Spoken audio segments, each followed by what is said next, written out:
do have 3. I do want to mention, I'm a total noob, and we are the ones who played this game, keep in mind, and I'm still missing stuff that's happening. What I did earlier is I actually landed a factory in the Terran's base, and I was making Hellions there to try and harass the workers, but I totally missed that harassment. I do remember, though, it was completely ineffective this game, and you are dropping Hellions over here at the Zerg base. I'm not missing that, so we're going to watch these Hellions, and hopefully we can eat up some of these drones, because I love that drone death animation. Oh yeah, this is going to be Cooking Drones 101. This is going to be going on Iron Chef, ladies and gentlemen. I am going to be tracking these drones down, and one good shot right there. I didn't know you actually.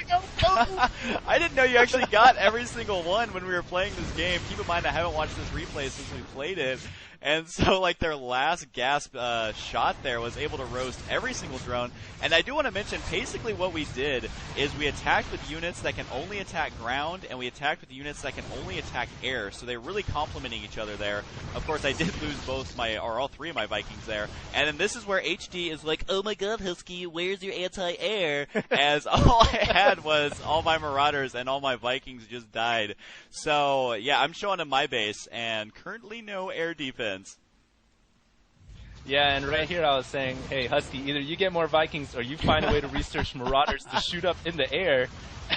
And so right now Husky's base is getting raided. All of his SCVs running for their life. You did try to get a missile turret. That fails. But meanwhile, we're going to be pushing into the Zerg player's base.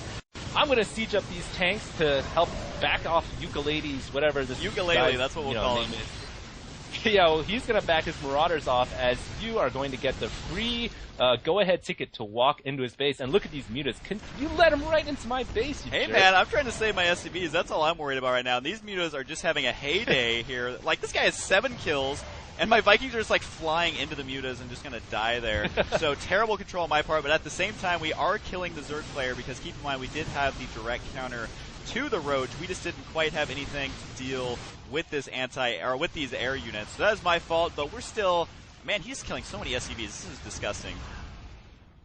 Yeah, I think all my SCVs almost went down here. And look at Mr. Yuka Roach, whatever his name is. He's going to be pushing out, and I've got these siege tanks ready to go. Even without siege mode, well, he is going to back out, and I'm going to scan.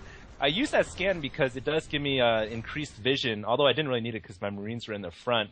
But yeah, pretty much these siege tanks, their position prevents any reinforcement coming from Yukarot to help his teammate. Not like he could help his teammate now, because his entire base has been demolished. And meanwhile, my entire base is getting demolished by Mutalisk, so I don't have much SCVs left. And I had to produce my own Vikings to deal with this. Hey man, I brought over 3 Marines, and they are looking totally awesome sitting in your base. And I think we're just now killing the... Oh, nope, that last Mutalisk survived. He's got 10 kills. How often do you see Mutalisk with 10 kills? And I'm still cracking up about trying to... I'm trying to imagine just some science professor with like a big white beard just sitting here like grading papers while playing against us. But it looks like White SCV did leave the game, as he doesn't have anything left. But the Terran player is still turtling pretty well, and he's still got an okay army, and he will have that high ground, which can be pretty annoying to deal with.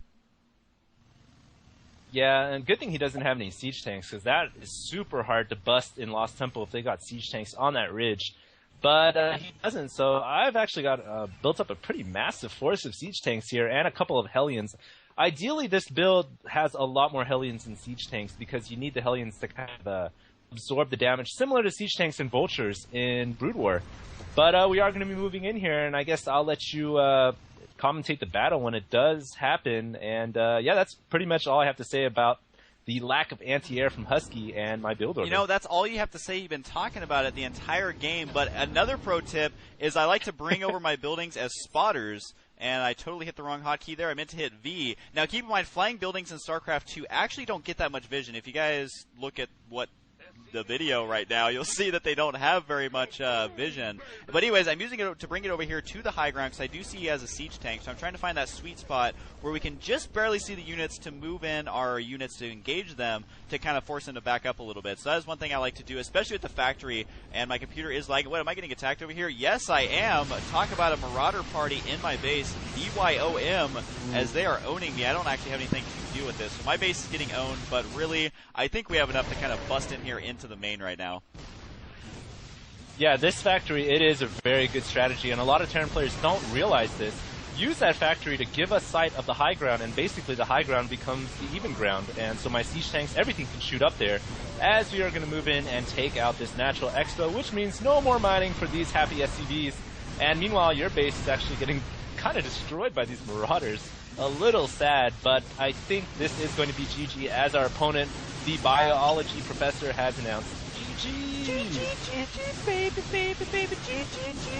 Yeah, this is definitely over. A lot of siege tanks. I underestimated the power of siege tank, especially if you're going against, say you're going against a Terran Zerg like we are. If you have a Terran on your team, siege tanks, and maybe even mixed with Marauders or the Hellions, we saw that worked as well.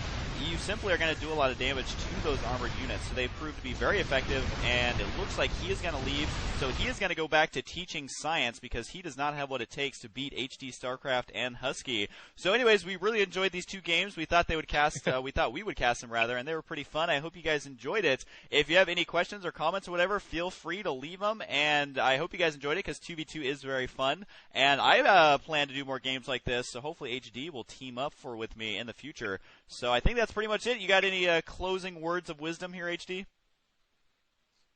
Hey, any more 2v2s that we do, make sure to check it out on the live stream channel for Husky, and of course I'll be posting that on my channel page when we do it. So thanks a lot, guys, and I thought that was a great game. And make sure when you guys do this build, make use of the dropship and the Hellions, because as I've shown you guys, you can cook up some drones in that I thought for sure you're going to rub in the whole anti-air thing just one more time, but I'm going to cut this off before I let that happen. Thanks for watching, guys, and of course, I will see you guys next time! Hey guys, this is Husky testing the sound one last time here with my good friend HD. Good friends? Who said we're good friends, Husky StarCraft? We are not your buddies, guy. We're the best friends.